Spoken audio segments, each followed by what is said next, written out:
Okay, we might get started. I'm sure there'll be some more people joining us, but I'll just let them in as they arrive.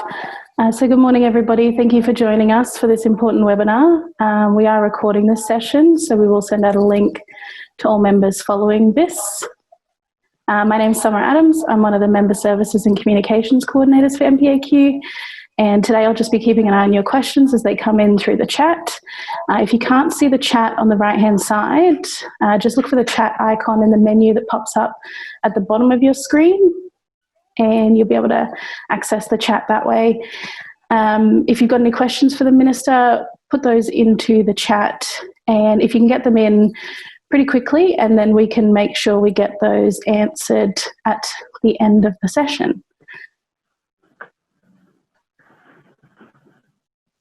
Sorry. Okay, so today will be a little bit different to usual. I'm going to let Penny do all the hard work today. Penny's with our special guest, so the Honourable Mick de Brenni, and I'm going to hand over to Penny when you're ready. All right, thank you so much, Summer, and thank you, Minister, for making the time to be here today. Before we get started, I'll just give you a little bit of an introduction about Minister de Brenni. So Minister is the Minister for Housing and Public Works, the Minister for Digital Technology and Minister for Sport as well.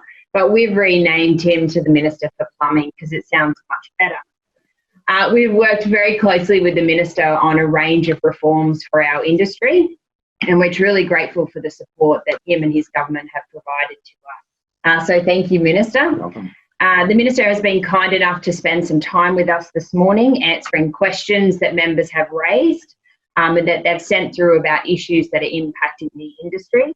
So thank you to those members that have taken the time to send them through. In a recent survey to members, the main feedback we have received is that while members are quite busy right now, they are concerned about what the future holds over the next coming months in terms of projects being deferred or delayed. We have a few key questions that are being sent in, which we'll go through shortly, plus some of our members also wanted to raise some of those questions, so we'll throw over to them as well. But before we get started with the questions, I just wanted to hand over to the Minister and see if you'd like to say a few words. Thanks very much, Penny, and good morning to all of the MPAQ members that have joined us on this Zoom conference today. It's a real great opportunity and a real pleasure for me to be able to join you today to share a few thoughts and answer any questions that come through. I'm very proud to be Queensland's Minister for Plumbing, and I'm really proud to be able to support the work that all of you do, and of course work so closely with the Master Plumbers who have been instrumental in driving forward a whole range of reform that has been great for your sector, has been great for the tradies that are members of your businesses, but has been really good for the Queensland community as well. So thanks, Penny. I first of all just wanted to I guess, set the scene. Of course, we are living in unprecedented times. You've heard that term used over and over through COVID-19. But I just want to congratulate all of you for the work that you've done, keeping your businesses operating, adopting those COVID-safe practices, and everything you've done on an individual level as well to help us really flatten the curve. And so we think that there are really two challenges facing our society at the moment. One is a huge health challenge, and we are on top of that. We think that we have turned the corner in terms of the health challenge, and that we're winning that battle. So we've only got one new case in Queensland today.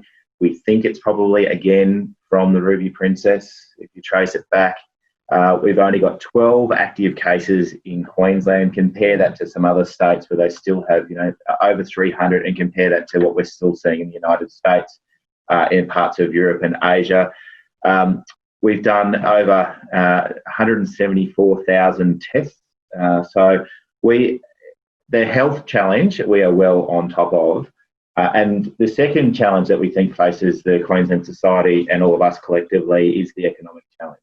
And because we have collectively done such a good job on the health challenge, we have got a head start on places like New South Wales and Victoria with the economic challenge. If we had not done so well on the health challenge and continue to do so well, the economic challenge would be tougher.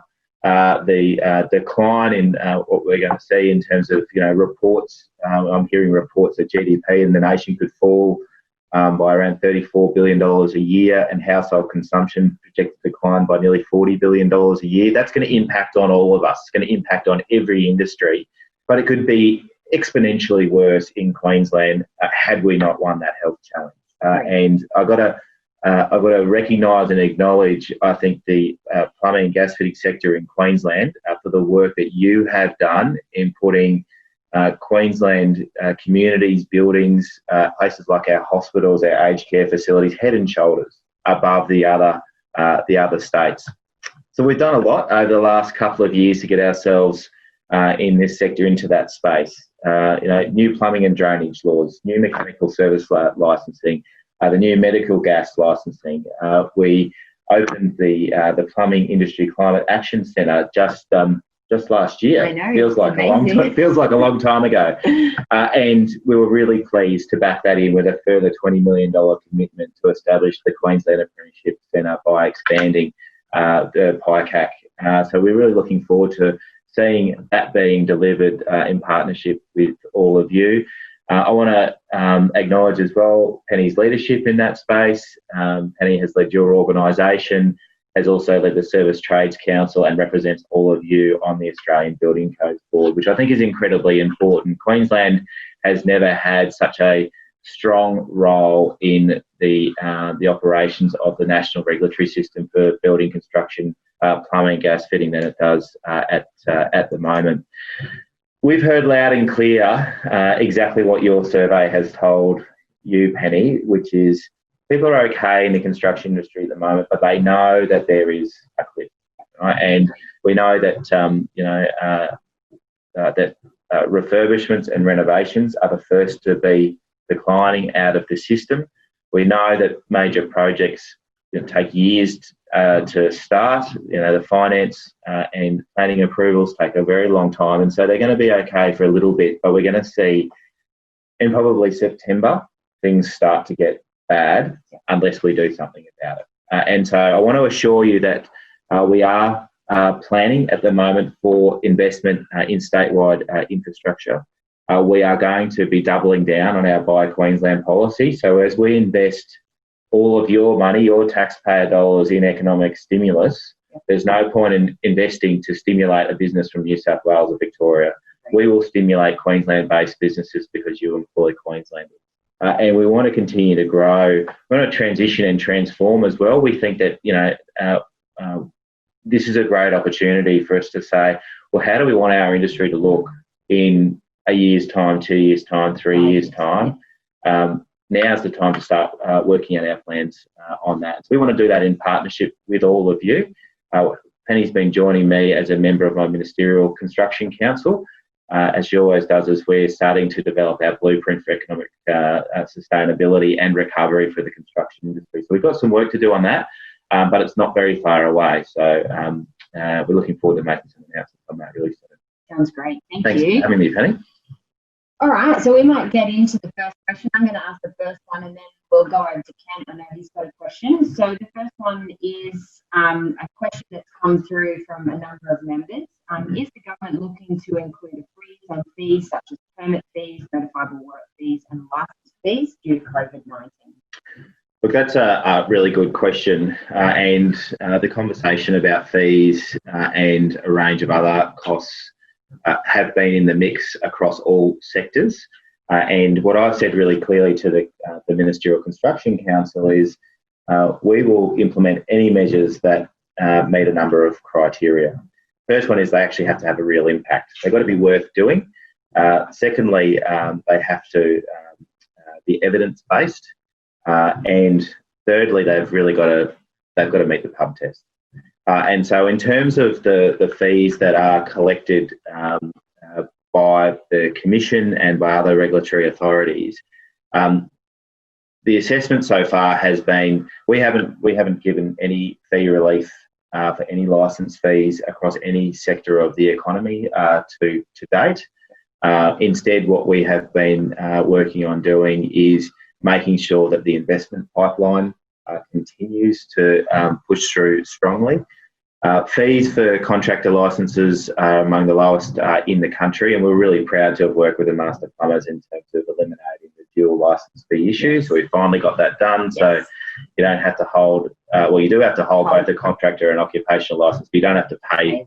You only have to pay for both. So we put the idea of fees to the Ministerial Construction Council last week, not just in respect of Tommy, but also all of the licensed builders, contractors, and occupational licences. And the position of the industry at this stage is that reducing fees would have a negligible impact on the sustainability of the industry. Most contractors are paying somewhere in the vicinity of about $10 to $15 to $20 a week, and we want to keep the Building Commission as an independent authority. We don't want to shift it to being reliant on consolidated revenue, and we think that's really important. So at this stage, the Ministerial Construction Council didn't support the elimination of fees for any contractor class at all, but we're going to continue to monitor that situation. If things change, well, then let's have another conversation. I think we need to keep our focus squarely on making sure that you've got work coming in the door. Yeah, that's great. All right, and on that note, we might throw over to Ken to ask the next question. Hello, Mr. President. Hey. Hello, everyone. How are you? You all look very well. Is that 1.5 metres? I'm glad you don't do my quotes. Yep. It is. Look, the camera is way back. Oh, that's from all the push-ups, Mick. Anyway, I'll get on with this because we've only got an hour. First of all, thank you for the $20 million for being Lima. You and the Palaszczuk government have come on board again to help support us with that. That's awesome. And also, every opportunity I can thank you for the BIF legislation. I'll take and put it out there that you've done a great job. You've stood up to the builders. You've been slandered publicly many times, and you must have a thick hide to stick up for you. So thank you for that. Must be a Logan boy, mate. Yeah, it's tough down there, mate. My question is, what stimulus packages will the government commit to for the building construction industry, including the domestic work? Well, that's a really good question, and we announced our economic recovery strategy, which we titled Unite and Recover for Queensland Jobs. We announced that last Tuesday. Yep. And so what the strategy does is describe how we're going to put the stimulus package together. And it also came with a first tranche of measures. So in that first tranche of measures we recommitted to our $51.8 billion over the next 4-year infrastructure plan. So that's all of our hospital capital works, all of our education capital works, capital works around our social housing portfolio, around our emergency services, around our roads and our transport infrastructure. We put further $200 million into Works for Queensland. So that goes out to local government authorities that have shovel-ready projects that they can deliver across Queensland. You mentioned the $20 million expansion to PICAC. We put some funds, 11.25, which is going to have another $10 million added from the federal government to do a second round of the Household Resilience Program. Most of that's going to go to glaziers and roofers. Some of it will be find its way into some of the businesses that are members of the Master Plumbers Association who do some drainage stuff. So that's the package that helps you cyclone-proof your house in regional Queensland. We've also spent or invested on your behalf $1.25 billion, which is a lot, just over the last couple of months into expanding fever clinics, so setting up temporary fever clinics in our hospitals, the jobs support and loan facilities, and a $500 million package to assist workers and businesses. So that'll be the payroll tax relief that you've received. It'll be the utilities relief that you've received as well, both at home too. But looking forward from there, because that's not going to be enough. You heard me talk about the big gap in GDP and household consumption. we think that we're going to need to have a multi-layered approach to this. So our early thinking at this stage is that we need household construction activity to be kept strong. And so part of what we're looking at the moment is an immediate injection into social and affordable housing. There is on the table at the moment the consideration of the first homeowners grant, extending that. Then we think we need to have a set of projects that are larger than that. So can we do something that replicates the Building the Education Revolution project? So those of you who remember the global financial crisis will have seen Wayne Swan, when he was the Commonwealth Treasurer, announced both a big package in terms of social housing, but also the school halls. And it was the Department of Public Works that drove the school hall work. So we're looking at something like that that stands up a bit more some of those sort of medium-sized projects. And then we're collating a list of, iconic and significant construction projects. So big buildings, stadia, huge hospitals, that sort of thing, that we actually take the opportunity now that if we've got to borrow, credit is cheap. We should borrow now and set our state up for the next 20 or 30 years. So the blueprint that we're designing at the moment, that includes components of the regulatory reform issue that we need to look at, or the regulatory relief piece we need to look at, plus the stimulus measures being worked through by the Ministerial Construction Council. I think we're meeting again later today. We are. And that'll put the finishing touches on that package. Other streams are being developed through government as well. So we're looking at what we need to do for the art sector, what we do for the health sector, for education, for mining and resources, for transport, etc. So we're working on delivering all of those, and we know that we need some stuff into the marketplace earlier than later, and then we need some bigger projects that are going to take longer to come on. The reality of this is that while we have flattened the curve, we are not out of COVID-19 yet from a health perspective, and the economic recovery is going to be a 3 to 5 year proposition. And so we're going to need all layers of the industry being accommodated through this. So we know that there are businesses on the line at the moment who primarily do residential. There are businesses that primarily do gas fittings and maintenance in commercial buildings. There are others that do maintenance. So we think we can, maintenance and upgrade is the quickest to market. We can say, okay, we just need to elevate our maintenance program across our property portfolio by 25 or 30%. But the other piece of that, and I just want to finish on this, is that the Queensland taxpayer shouldn't have to do this all on their own. They shouldn't have to, all of you shouldn't have to do this on your own. And there is private sector investment that should be brought to the table. We know that super funds, big super funds like CBUS, that some of you will be members of, have funds that they're looking to park somewhere. And if they can park that into projects that support employment in plumbing and gas fitting, then that's what we're going to be talking to them about. So CBUS announced they had liquidated $2.5 billion worth of overseas properties, things like shopping centres and etc. They've brought that cash here to to Australia. It's in their bank account. They want to park it somewhere. They want to invest it on behalf of their members. We are saying we want to talk to CBUS. We want to talk to the other big investors. And so the final piece of the blueprint we think should be a prospectus opportunity where we say, look, government can put some catalytic funds on the table on behalf of taxpayers, but we want private sector investors to help all of us as Queensland taxpayers to deliver a prosperous future. So a lot of work is being put into this. It won't be a one-trick pony. But I'm really looking forward, and we know, and the Premier said it yesterday in her press conference, she is absolutely aware that the construction industry is going to be a focus of our recovery process going forward. Thanks, Mick. All areas. Thanks, Ken. Okay, now we'll go over to Bill. You've got a question, Bill? Myself?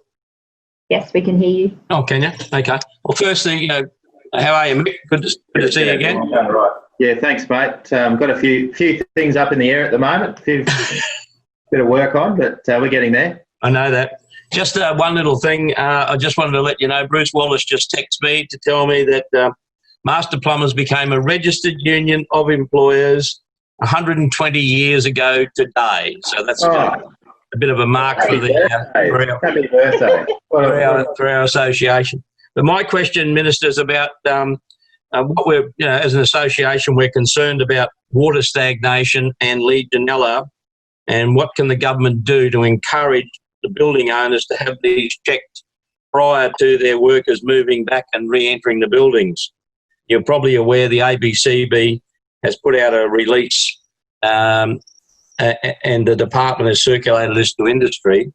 But how do we get the information to the actual building owners? Because I think they just think that, the plumbers are trying to have a go, but we're really concerned about protecting the health of the nation, as our motto has said for a long, long time. So I don't know how we can do it, Mick, but maybe you've got the answer. Thank you. Bill, that's a really good point. Nothing would be worse than coming out of isolation and, say, for example, restarting our tourism sector and people walking into a big hotel that hasn't been doing anything for 4 months, switching a system back on and everybody getting sick, and we actually have more cases of people ill or dying from Legionnaire's disease than we did from COVID-19 because we shut it down for COVID-19. And so I think it's an incredibly important issue. So I know that our department puts out guidance material to industry all the time, but what I think I will do is I will take it upon myself to write directly to my colleague ministers who are responsible for tourism. So to Minister Jones, and ask her to talk to her tourism engagement forums, stakeholders, and say, look, you've got to, we're planning to see intrastate tourism starting up over the next few weeks. You've got to get ready for this. I'm going to engage with the Minister for the Arts as well, who's responsible for things like cinemas and theatres. Places like QPAC that have been mothballed. We need to make sure that they're going to be safe to reopen. I'm responsible for convention centres, so I'll handle convention centres as well. And I'll also bring it up at the Ministerial Construction Council today, where the Property Council, the strata communities and the UDIA are all members, and ask them to formally put something out. I think it might be worth looking to see and hear back from Master Plumbers about what you're hearing in terms of whether those building owners are acting on that. And if they're not, then we might need to step up the rhetoric in the public domain a little bit. We might need to do some press on it. I think maybe Penny and I can look at doing some joint press on it. But I think it underscores the value of the relationship between the Palaszczuk government and the Master Plumbers being ahead of this issue and making sure that we eliminate the risk now. Spot on. We've got a reputation as a clean, green state, and so there are something like 75,000 jobs in the tourism sector, relying on people to come back into those hotels, and we can't have an outbreak of Legionnaires shutting that down. So, Bill, I think that's a top question, and I'll make that a high priority. All right, thank you. Now we'll go over to Tamara Pitt from Laser Plumbing in Chinchilla. Tamara, you had a question for us? Yeah, I just want to know, as you can imagine, it's pretty difficult to recruit plumbers out in regional areas, especially past Toowoomba, I suppose, more Kingaroy, Yeppoon, out in us and Western Downs. Would the government be able to provide any support to regional Queenslanders to entice tradesmen to come this way? Thank you very much for that question. Whereabouts did you say you were? Chinchilla? Chinchilla. How was it out there? Was it chilly in Chinchilla this morning? It is freezing. I bet. So I think certainly the answer is yes, and I think there's a few answers to the question. Premier Anastasia Palaszczuk has been steadfast in her stance that she will govern for all Queenslanders, regardless of where they are in this state. So we have seen incredible investment into regional Queensland, whether it be through our investment in hospitals and schools, our investment in transport infrastructure like roads, in social housing, out in sort of that southwest sort of parts of Queensland. I know the Kingaroy Hospital expansion, I presume that's probably started by now. I know it went out to tender at the end of the year. For my mine in Cherbourg, we've been building 64 new social houses out there. We recommitted the $51.8 billion capital works program, which includes a huge amount of investment in historical amounts of investment in hospitals and schools. But I think the best answer to your question is Queenslanders will stay in regional communities if they feel like it's a place where they can raise their family, where they can pay their bills, where they can own a house and they can have a good lifestyle. And I think that comes down to having a constant flow of work. They need to know that if they're going to stay in town or they're going to move to town for, they might want to take a tree change, that they've got to have work coming through the door. And so I think the most critical thing that we can do in that space is double down on our Buy Queensland policy. And so since we introduced it just 2 years ago, we've seen a 10% increase in the value of work going to Queensland companies. So that's a $2 billion increase per annum going into the revenue streams of Queensland businesses.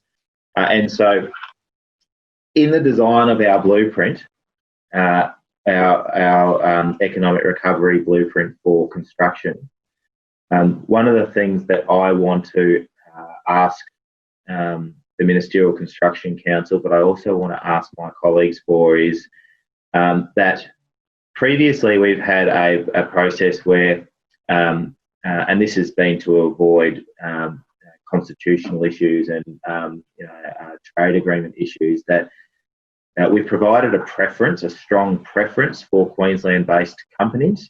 My view is in the economic stimulus packages that go out over the next few months, that they should be quarantined, excuse the pun, for Queensland businesses and for local businesses. So, for instance, if we're going to invest in a building project somewhere near Chinchilla, that we should quarantine that for a business from Chinchilla to work on it. And so that will be a different way of doing things. I think there are some challenges. There's some legal challenges and constitutional challenges around us doing that. But when I said before, I think that our measures need to be evidence-based. They need to have impact, and they need to pass the pub test. I reckon if you asked anyone down the pub when we finally get back there, if they want to see their taxpayer money stimulating in a company that's not if they're at the Chinchilla pub, they don't want some company from Gold Coast being stimulated, and they certainly don't want some company from Sydney or Melbourne. And so that's the piece of work we're going to do on that. So in a nutshell, we're going to ramp up investment in regional communities. We're going to make sure that the companies that get that work are based in town and that there's a strong pipeline going forward. Okay, sounds great. Thanks, Tamara. Okay, now we're going to go over to John Salmon. John, you've got a question for us? Oh, yeah. Good morning, Minister. My concern is still around retention. I know it's been spoken about that retention is going to be held in trust. And I just see with the slump that's going to come up in the economy, that's super important because of the instability in the industry. Is there any moves to fast track that? Well, it's a really good question. We know that security of payments has been an issue that we have been focused on, and it has been the Master Plumbers that's really been at the head of that. Penny and all of the Master Plumbers members, Ken and Bill and others, have been pushing hard on this. Don, you've been there as well. I know that it'd be hard pressed to find someone across this sector that hasn't been ripped off in terms of retentions. The retention trust idea is linked with the rollout of the project trust accounts. You know that we introduced the bill into Parliament. The Parliamentary Committee has reported on that. I think they've made some pretty good recommendations about some amendments and some tweaks that we can make. They've been to the Ministerial Construction Council. I think there's general agreement about those. We have had some interruptions to our timetable because of COVID-19, so we need to have a conversation with the Ministerial Construction Council about how we can amend our timetable so that it's still viable in terms of the rollout. In terms of bringing forward the retention trust pieces, it's all tied up in the whole project trust element. It will occur. It's just a matter of when we can get back onto the list in Parliament and get that implemented, get that bill passed. We shouldn't forget though that in late 2018 we did introduce those new measures around retentions to provide for maximum 12 months periods if they're not otherwise described in contracts. The new offences for failing to release retention money in line with your contract, and the new requirements to notify when your defects liability period has concluded. So I guess, John, the simple answer is it's a piece of work that is my number one priority for this sector. And as soon as we can get space in the parliamentary timetable, we'll pass that bill and start pressing the go live button on those pieces of reform as quickly as we can. Thank you. So, the other comment I'd mention is, nobody should accept the idea that that they shouldn't get their retention money. And I'd encourage you, if you're in that space, use the full force of those provisions that we've inserted into the QBCC Act to make sure that you get the money that you owe, because it's not the builder's money, it's your money. Okay. Thanks, Mick. I was impressed with Justice Byrne and his report. I think that was a great thing you did, so thank you. No worries. And I think the Parliament will be asked to consider the immediate implementation of the Justice Byrne elements of the bill that's before the House. Some of the other pieces we might, because they take some time for implementation, they might take a little bit longer. We've got to work that out, but there's no reason we can't go straight on Justice Byrne's thing, which is really, that just holding the dodgy operators accountable. Thank you very much. All right, thanks, John. We'll go over to Melissa from Miller's Plumbing. You've got a question, Melissa? Hello. Hi. Hello. Yes, Nick. Look, I was just wondering, my question is, will there be any change to the minimum financial requirements due to COVID-19? Look, really, really good question. And I know that the minimum financial requirements regime that is now in place is pretty new for everybody. There are some new standards in there, but the reason that we introduced the new standards in terms of minimum financial requirements was actually to address, I guess the previous couple of questions about, builders holding back retentions when they shouldn't be, because they're in a difficult situation because they haven't managed their finances appropriately. And so I think the approach will be that the standards that we've set for your financial sustainability through the MFR shouldn't change. What we have asked the QBCC to do for the changes that were introduced at the start of this year is to give some latitude to companies up until the end of 2020 to meet those. And we've also had coming to the Ministerial Construction Council, and this has come primarily from the master builders and from the HIA, saying, look, lots of our members can't meet their MFR anymore. Can you let them off the hook? And what's been proposed to me is that we just give them a blanket, COVID-19, get out of jail free card. And I actually don't think that that's the best way and the best method for us to do that, because that puts everybody on this call at risk, and it puts all of your staff at risk, puts your cash flow at risk. So what I'm proposing to do is establish a tripartite panel that includes representatives of industry, representatives of the workforce, so the plumbers union, and representative of government, to assess a set of parameters in which we might provide some regulatory relief for some classes of licensees that find themselves in difficulty if they can genuinely demonstrate that their financial difficulty is due to COVID-19. Let me give you an example. I'm building a large project in Cairns at the moment, the Cairns Convention Centre. Lendlease is doing that for us. But we have two components that we can't get to progress the project as quickly as we possibly can. So we've got products coming in from overseas that we just, they're taking longer than what we hope to be able to do. And you'll be finding components, specialist components, sometimes starting to become difficult to get, and so that means projects are taking a little bit longer. That's putting some strain on finances for some businesses. They don't mean that the projects are stopping.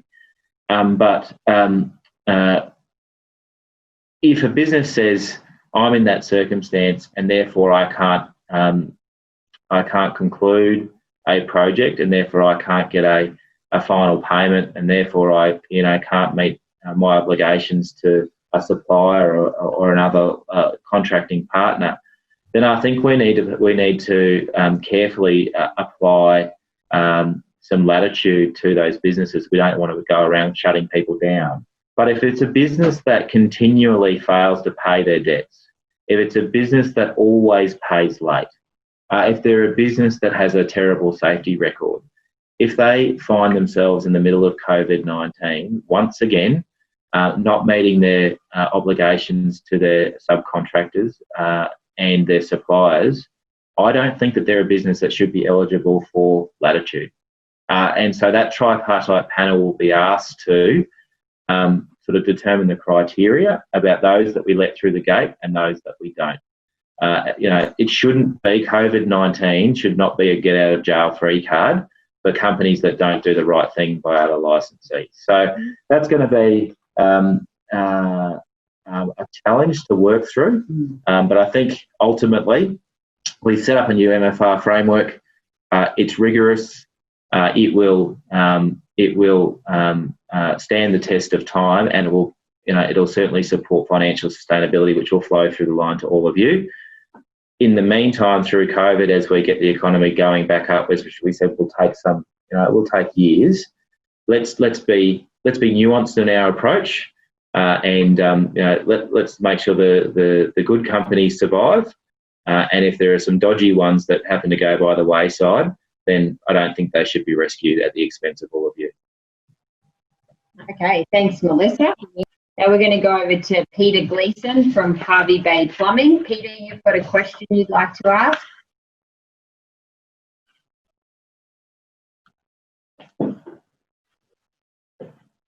Sorry, Penny. There we go. Sorry, we're new to Zoom. Thanks for taking the time to talk to us. My question is regarding apprentices. At the end of September, the JobKeeper payments will cease. Is there any plans for incentives to keep apprentices going beyond this point? Because there's about 3 or 4 other questions I'm reading on this list that relate to apprentices and tenure of apprentices. So is there any plans for the Queensland Government for some support beyond September? Yeah, well, that's a really good question. I think, we've certainly seen over the last few days that JobKeeper program, while a good concept that was proposed to the federal government, has been pretty poorly executed. They got some maths wrong, and I think rushing to end it, especially given that there's apparently now another $60 billion that could be spent and invested in keeping people in work, I think is the wrong decision for the federal government to be lurching towards. So we've been asking for JobKeeper to be amended to do a number of things. One is to continue until we are much more confident that the economic recovery is on track. we have been asking for JobKeeper to be applied to, those short-term casuals and those working in the gig economy, in the arts sector, for instance. But in respect of apprentices, I think the most important thing that the state government can do is settle a stimulus package that makes sure that you've got work coming through the door. I'd like to think that the announcement that we made about the Queensland Apprenticeship Centre in Beenleigh is a strong signal to the industry and to all of you that we are committed to supporting apprentices. We have my colleague, the Minister for Employment, Training and Small Business, Minister Fentiman. She is, there is no greater advocate for plumbing apprentices than Shannon. And I know that she will be ensuring that our program, in terms of the stimulus, supports continued employment for apprentices. And perhaps one of the things that we could do, similar to how we're proposing to double down on the Buy Queensland and local aspects of our stimulus policy, perhaps we can condition our projects through stimulus to ensure that they includes apprentices. I think that's a really good idea, and I'll continue to work with Penny on that, so that businesses who are already geared up with apprentices, get a favourable look in for that work. Yeah, it's so important for those places not to stop their apprenticeship because of COVID-19, because employers having to put them off. So yeah. Yep. Okay, that's great. Thanks, Peter. Is it cold up in Harvey Bay today? He's on mute. Yes, no, Harvey Bay's always 26 and beautiful. Should come up and visit sometime. It is too. Can I get a second question in, please? Oh, I don't know. It is. Oh, come on, you know what I'm like. But my question is, and I'm going to put myself in here, apprentices, and someone up there doesn't agree with me wholeheartedly, but it's not going to stop me. When they hit third and fourth year, A, they get a little bit expensive, and B, they have some skills, particularly when you're someone like me who yells at them really loudly and they learn things. So they are quite capable of doing simple jobs unsupervised, certain jobs unsupervised. That's currently illegal. And I'm going to put myself in here because in 1983, you sitting there would have been Claude Wharton, and I would have been working for you in the State Works Department, and I would have been running a suburban division on my own as a third-year apprentice, working for the government. It's not a new thing. And so that's part one of the question. Is there plans to perhaps visit that? And part two, can we incorporate some sort of video supervision on it so they could perhaps be working on their own and we can run live video and watch what they're doing and see what they're doing and not actually be right next to them?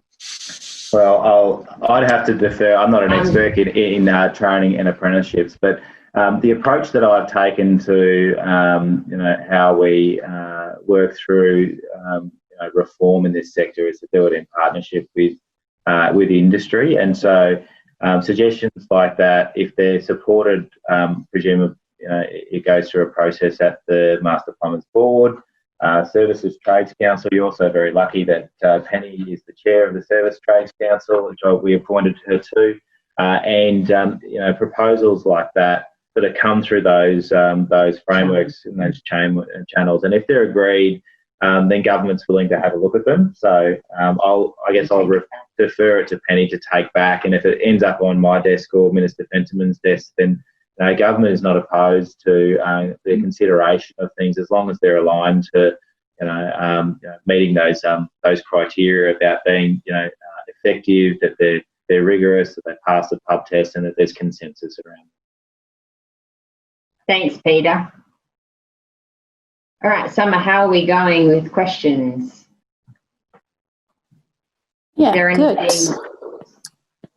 Sorry. Have you got time for one more question, Minister, before we wrap up? Yep. We do have one that's come in from Amber. Amber, are you there? I just was reading your question about the government work. I think it was your first question that you put in. Did you want to read that one out? Can you hear me? Yeah. Yeah, we got you. Okay, sorry. Lucky I wasn't swearing. Okay.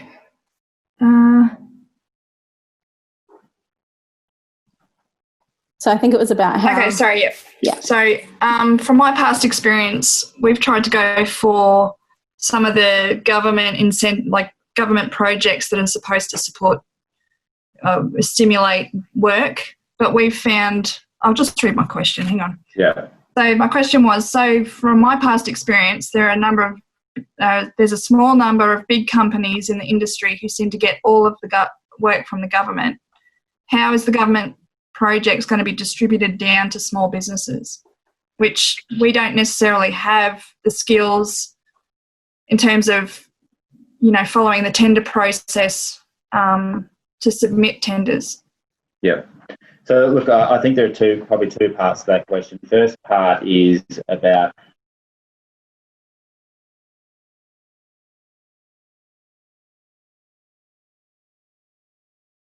making sure that businesses we provide a strong preference for businesses.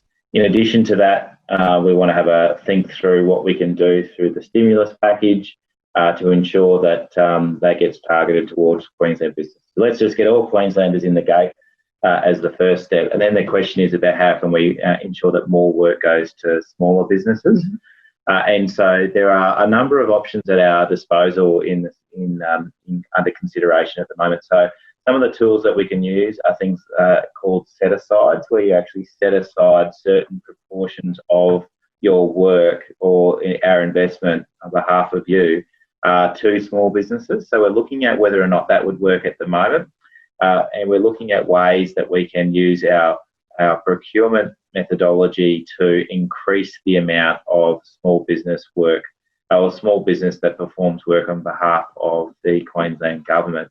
And so we're just pulling together some data at the moment because we know that small businesses have been hit incredibly hard and often don't have the reserves of a lot of the big businesses to make it through sort of an economic recovery and this whole global pandemic, as well as big businesses.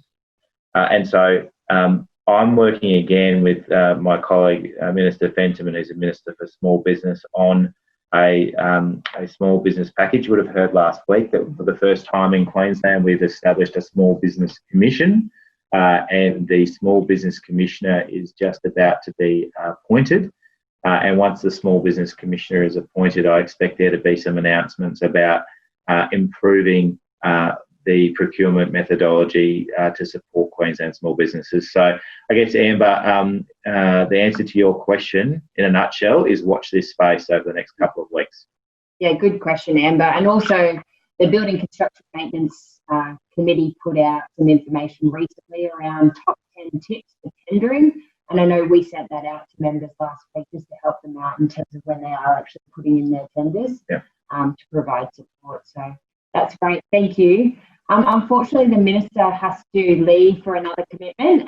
But so for those that have raised questions, we will take your question on notice and we will provide a response back to everybody.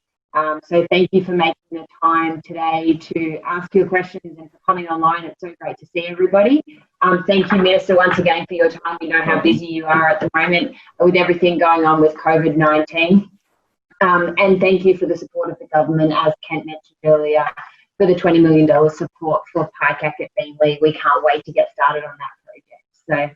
So thank you again to Summer and thank you to the Minister. Did you want to say anything? Oh, look, I just want to again reiterate our thanks to the Master Plumbers, to Kent and Penny, and to all members for taking the time to provide us your feedback. It's only through the regular engagement that we have with Master Plumbers members that we're able to make the right decisions on your behalf. So today has been incredibly valuable for me, and I look forward to catching up with all of you again really soon. Thanks very much. All right. Thank you. Thanks, everybody. Have a great day.